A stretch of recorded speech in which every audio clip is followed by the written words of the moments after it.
Alhamdulillah. Wassalatu wassalamu ala Rasulillah wa ala alihi wa ashabihi wa walah. Saya Nicholas Sylvester, CEO Hidayah Center Foundation.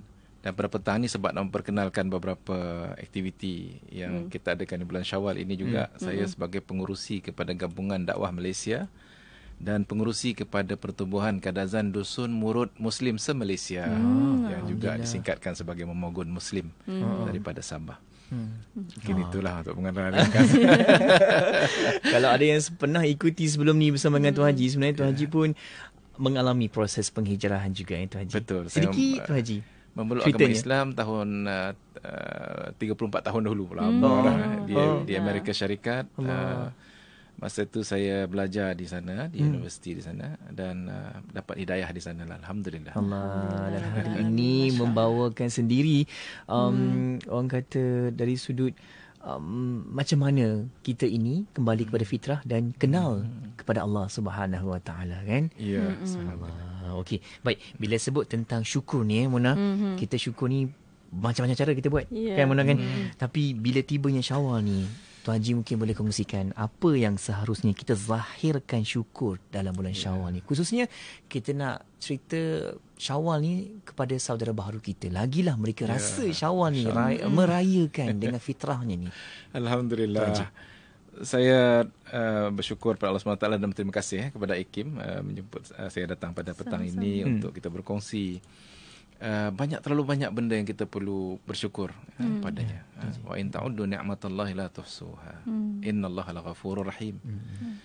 Dan kalau kita tak bersyukur pula, ayat ni dia ada dua yang sama ayat ni. Wa in ta'uddu ni'matallahi la tuhsuha dalam surah Ibrahim ayat 14 dan surah An-Nahl ayat 18.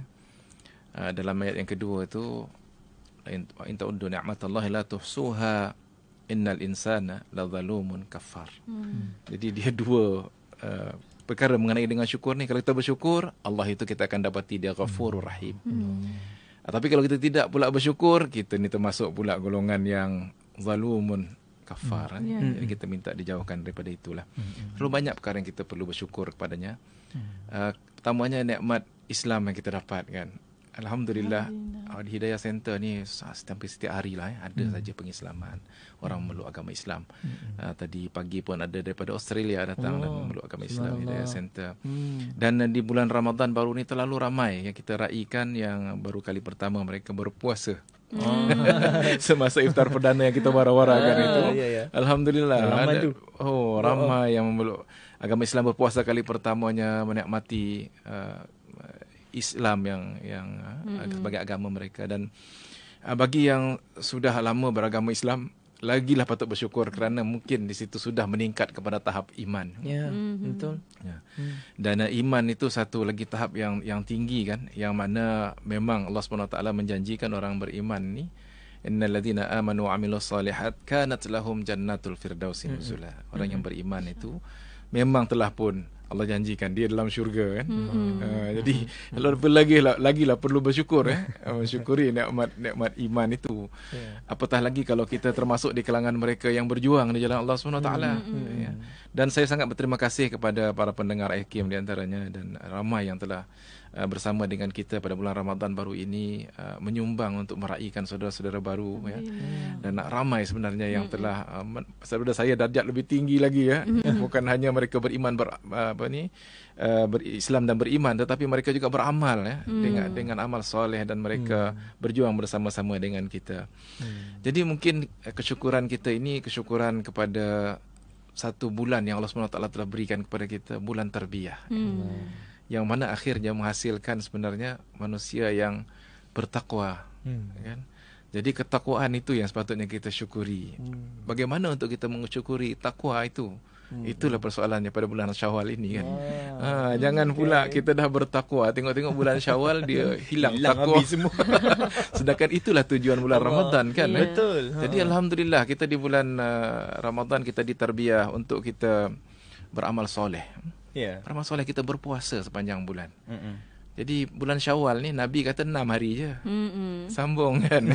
Jadi sepatutnya bolehlah sambung 6 hari itu. Apatah lagi kalau kita nak selepas itu Isnin, Khamis dan sebagainya. Dari segi solat malam, kan, kalau masa bulan Ramadan tu kan bergaduh 8 ke 20 kan. Ya. Tapi yang konsisten 8 pun alhamdulillah dah. Alhamdulillah buat juga. Itu tarbiyahnya bulan Ramadan. Tapi jangan habis bulan Ramadan saja langsung tak ada pula dah. Hilang terus ke masjid. Hilang terus. Jadi macam mana tarbiyah itu yang dikatakan tarbiyah, bulan tarbiyah itu. Sepatutnya dia berkesinambungan kan. Ya, Sepatutnya dia berterusan dengan kita banyak mengingati Allah SWT, banyak berzikir. Dan kalau kita dulu banyak bersedekah pula kan. Ada meneruskan amalan-amal soleh itu. Berusaha menjauhkan diri daripada maksiat. Ya. Sekarang bulan Ramadan kan itu amalan yang kita paling penting kan. Bukannya Allah SWT berkehendak kepada lapar dan dahaganya kita itu. Tapi dia berkehendak kepada hati yang bersih. Yang kembali kepada Allah SWT. Allah. Jadi kita, saya ingat untuk mensyukuri bulan Syawal ini, kita kena banyak mengharap pada Allah SWT memelihara ketakwaan kita itu. Memelihara kita menjadi orang yang sentiasa bertakwa, dan mungkin di situ ada amalan-amalan doa yang boleh kita doakan. Contohnya doa Allahumma ati nafsi taqwaha wa zakkiha anta khairu man zakkaha anta waliyuha wa maulaha. Doa-doa yang seperti itu. Allahumma inna nas'alukal afiyah. Minta Allah SWT memelihara kita sentiasa dalam keadaan yang baik, insyaAllah kan. Amin. Sabit qulubana insyaAllah. InsyaAllah. Itu dia benar. Dan sambil-sambil itu juga saya terpandang dengan komen dari sahabat pendengar kita di Facebook Go Live IKIM FM ni. Katanya ini baru nampak wajah Tuan Haji. Biasa dengar suara je dekat iklan Nida Center Foundation. Ini orangnya. Baru kenal. Katanya memang seronok dengar rancangan Islam Agama Ku ni, sebab boleh belajar daripada cerita saudara-saudara baharu kita. Sebenarnya walaupun kita dalam memang hidup sedar-sedar Islam ni, Mona, kita pun perlukan juga inspirasi, banyakkan belajar lagi, banyakkan lebih pengalaman, pengetahuan daripada kisah hidup orang lain juga untuk kita adaptasi dalam hidup kita ini, insya-Allah. InsyaAllah. Baik, kita sebut tentang Syawal, Mona. Syawal ni kita raikan hari raya Aidil Fitri. Fitrah. Fitri tu fitrah, betul mana? Bahasa Arab jangan dekat mana. Nak pastikan tu kan. Okey, bila konsep fitrah ni Tuan Haji, saya cuba bawakan sedikit dua pecahan yang boleh kita bincangkan. Satu pecahannya kepada kita yang memang lahir-lahir Islam ni Tuan Haji, bila Allah kata raya fitrah ni, kita kembali kepada fitrah. Kenapa? Sebab Ramadan ni kita cuci habis-habisan, buang segala yang tak elok, kita solat tarawihnya, terbiar sungguh-sungguh lah ni kan. Sehingga kita kembali kepada fitrah semasa kita macam baru lahir tu, bersih jiwa kita kan. Dan satu lagi yang boleh kita ambil sebagai konsep fitrah ni kepada sahabat saudara baharu kita kan, Tuan Haji, kembali juga kepada fitrah. Mungkin Tuan Haji boleh sediakan sedikit cabang-cabangnya tu. Silakan. Terima kasih.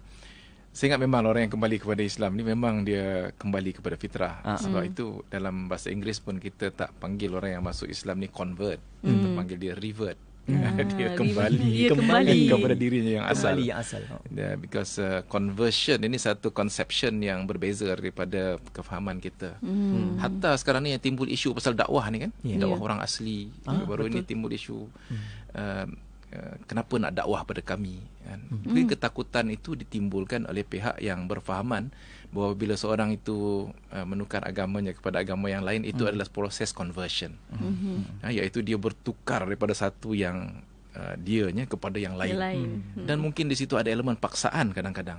Sebab itu orang objek to the term dakwah kan dia tak faham. Dia ingat dakwah ini adalah seperti kerja missionary yang ada paksaan. Jadi itu nak ulas panjang juga isu tu kan. Tapi maknanya dari segi Islam ni, apabila seorang tu memeluk agama Islam, dia kembali kepada fitrah dia. Fitrah dia yang asal, yang dia telah berjanji pada Allah SWT masa di dalam tulang Nabi Adam itu, bahawa alastu bi rabbikum qalu bala syahidna kan. Bukankah aku ini Tuhan kamu? Dan kita semua mengatakan iya. Jadi kita bila kembali kepada tunduk patuh kepada Allah SWT, mentaati Allah SWT dalam Islam, maka itu adalah kembali kepada fitrah. Jadi alhamdulillah, kadang kefahaman ini dia kita perlu bawa kepada bentuk yang lebih praktikal, lebih praktikal, bawa ke dalam masyarakat, dalam bentuk satu perkara yang mereka nampak sendiri dalam kehidupan. Contoh saya bawa, kalau di negeri Sabah contohnya, kaum saya sendiri Kadazan Dusun. Orang Kadazan Dusun ni dia punya majoritinya bukan beragama Islam, dan belum ramai yang beragama Islam. Adakah semua yang diamalkan oleh orang Kadazan Dusun ini adalah bercanggah dengan Islam? apakah semuanya bercanggah? Sudah tentu tidak. Ya. Ada dalam budaya itu yang secara fitrahnya dia okey. Jadi apabila seorang dusun memeluk agama Islam, atau seorang murut, atau seorang rungus, atau seorang sungai, ini rumpun Momogun di Sabah.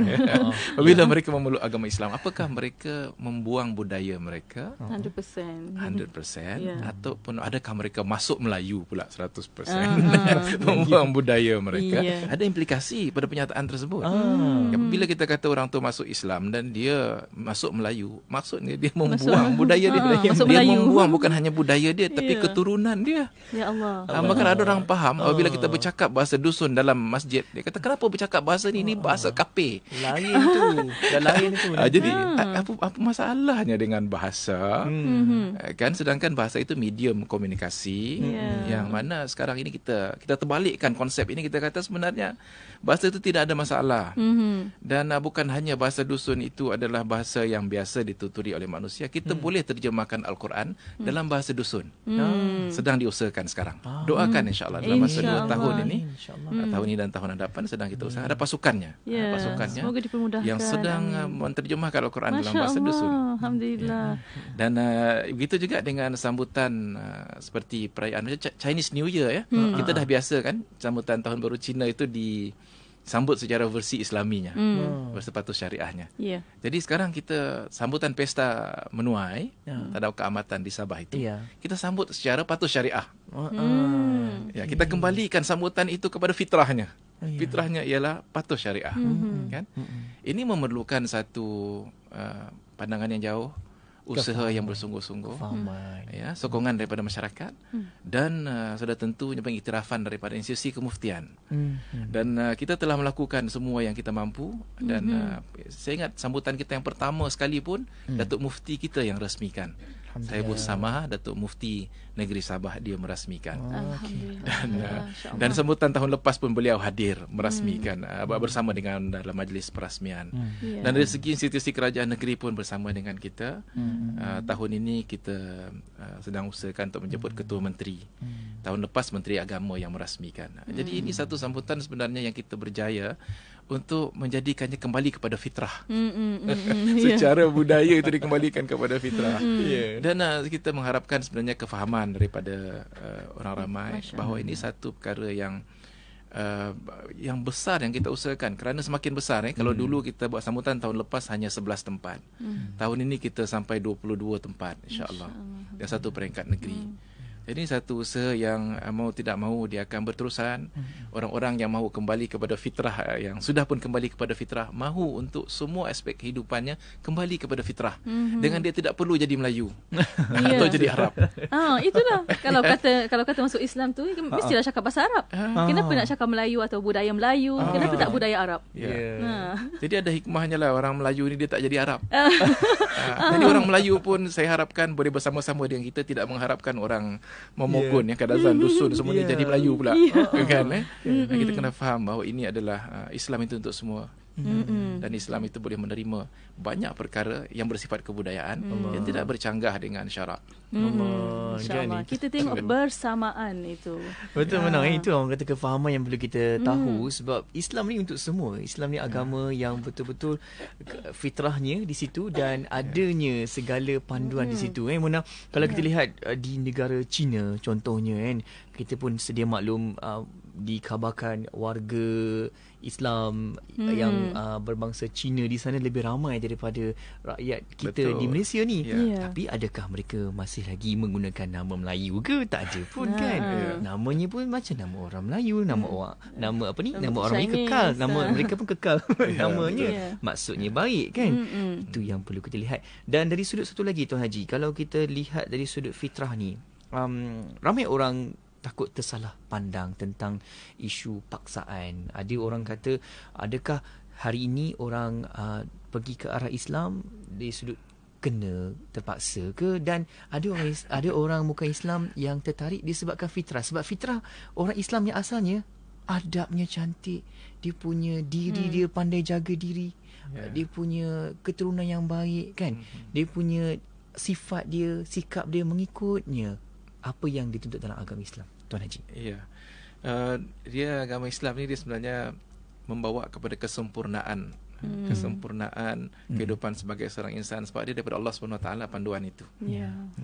Jadi sudah tentulah panduan daripada Allah SWT itu mencakupi seluruh aspek yang Allah SWT mahu kita hidup dengannya. Kan? Dan yang pertama sekali dari segi agama ini ialah la ikraha fid din, tidak ada paksaan dalam beragama. Ya, betul. Kan? Jadi kalau seorang itu memilih untuk memeluk agama Islam, itu adalah atas dasar kesedaran dirinya sendiri. Tidak ada kata dalam bila seorang nak meluk Islam tu dia kena paksa. Malah kalau dia ada unsur-unsur paksaan, tidak sah pengislaman itu. Kan, dan agama Islam ni, apabila seorang tu meluk agama Islam, dia ada basically 4 things lah, 4 perkara lah dalam ajaran agama ni. Pertama sekali ialah mengenai akidah. Kedua mengenai dengan ibadah. Kemudiannya mengenai dengan akhlak, dan kemudiannya mengenai dengan muamalah. Empat ni perkara terasa utama agama Islam kan. Jadi seorang tu dia ialah dia kena belajar lah supaya dia boleh kembali kepada fitrah dalam 4 aspek ini. Bila dia memeluk agama Islam. Itu dia kita pun kena tahu juga Mona, walaupun kalau di sini kita di sekitar persekitaran kita ni adanya orang bukan Islam, kita pun kena faham juga dari sudut ini supaya kadang-kadang tak naklah ada apa-apa berlaku tersalah faham Tambah-tambah lagi berkaitan dengan bangsa agama ni kan. InsyaAllah kita sama-sama santuni antara satu sama lain dan tunjukkan yang baik-baik lah. Kan kita sebagai umat Islam ni, orang Islam tak kisahlah Islam di mana sahaja pun buat yang baik-baik insyaAllah. Baik, kita sebut tentang tajuk ini, pastinya kita juga tak terlepas kalau kita nak terus ambil peluang manfaat yang Allah bagi dalam bulan Syawal ni Tuan Haji. Mungkin Tuan Haji boleh berikan sedikit pesan-pesan lah untuk kita ni, kami berdua ni Tuan Haji, sahabat-sahabat kita dekat luar sana. Macam mana kita boleh nak nikmati apa yang Allah beri dengan nikmat syukur itu. Silakan Tuan Haji. Alhamdulillah, wassalatu wassalamu ala Rasulillah. Allah SWT berfirman dalam surah Ibrahim ayat 7. Wa idh ta'adzana rabbukum la in syakartum la azidannakum. Dan Allah telah beritahu kepada kita bahawa bila kita bersyukur maka Allah akan menambahkan kepada kita. Gandakan lagi. Jadi kita kena banyak bersyukur pada bulan ini. Banyak bersyukur daripada apa pemberian Allah SWT. Dan kita yakin jika kita beramal, Allah akan berikan pahala dan petunjuk. Dan jika kita memberi, Allah akan gandakan. Jika kita menghampiri Allah SWT, Allah akan hampir pada kita lebih lagi. Kerana dalam satu hadis tu, kalau sejengkal dia sehasta, kalau kita berjalan dia berlari kan. Kalau kita mohon ampun padanya, banyak mana pun dosa kita, dia akan ampunkan. Kan? Kalau kita mahu hampir kepadanya, dia akan hampir kepada kita. Jadi ini peluang kita sebenarnya untuk kita, masih bahang-bahang Ramadan tu masih rasa lagi. Kan? Apa yang sudah menjadi satu habit masa bulan Ramadan, kita perkukuhkan di luar Ramadan pada bulan ini, insyaAllah dia akan berterusan untuk sepanjang tahun sebagai bekal kita. Tapi kalau kita awal lagi pada bulan ini, kita dah hilang dah, saya ingat tak ada harapan lah. Panjang lagi 11 bulan lagi ni. Jauh lagi nak cari bekalan tu kan. Jadi kita harapkan kita dapat berkekalan insya-Allah dengan takwa yang Allah SWT berikan dalam hati-hati kita. Dan dia adalah pemberian daripada Allah SWT. At-taqwa hahuna, kata Nabi SAW. Memang tak nampak takwa tu. Tak nampak takwa tu. Nak pergi kedai beli sekilo-sekilo tak ada. Kan? Takwa tu tak nampak. Jauh sekali tu. Tapi dia adalah satu proses yang kita bina tahun demi tahun. Dan kita harapkan tahun ini ada peningkatan daripada tahun-tahun sebelumnya. Kita semakin hampir kepada destinasi kita semuanya kan. Kita akan bertemu dengan Allah SWT. Inilah masa inilah untuk kita mengingatkan diri kita dan kita berusaha untuk menambah baik diri kita. Dan saya ingat saya ambil peluang ini untuk menjemput para hadirin semua untuk hadir beberapa majlis kami. Majlis yang diadakan oleh Hidayah Center Foundation dan juga dengan Gabungan Dakwah Malaysia, iaitu Hari Aidilfitri Harmoni. Aidilfitri Harmoni sambutan hari raya yang kita buka kepada semua seluruh kaum di Malaysia ini, latar belakang agama dan bangsa, untuk bersama-sama dengan kita di Taman Rekreasi Pudu Ulu. Ini datang raya lah, tak ada percuma lah datang. Malah kita bagi sediakan makanan yang terlalu banyak jenisnya daripada tradisional Melayunya dan juga pelbagai etnik yang ada di Malaysia ini. Macam-macam jenis ada. Dan tempat ini sudah tentulah tempat yang juga tempat rekreasi, ada kolam untuk anak-anak bawah 12 tahun mandi, dan ada bawa keluarga lah untuk bersama-sama. Kita sediakan jodoh yang terlalu banyak. Kita sedang berusaha menjemput Timbalan Perdana Menteri Malaysia untuk hadir. Tahun lepas dia hadir. Tahun ini kita berusaha lagi. Dan juga kita ada selebriti yang akan datang jugalah. Kita tidak menjanjikan, kita sedang usahakan. Surprise. Di antaranya Siti Nurhaliza dan Sam dan sebagainya.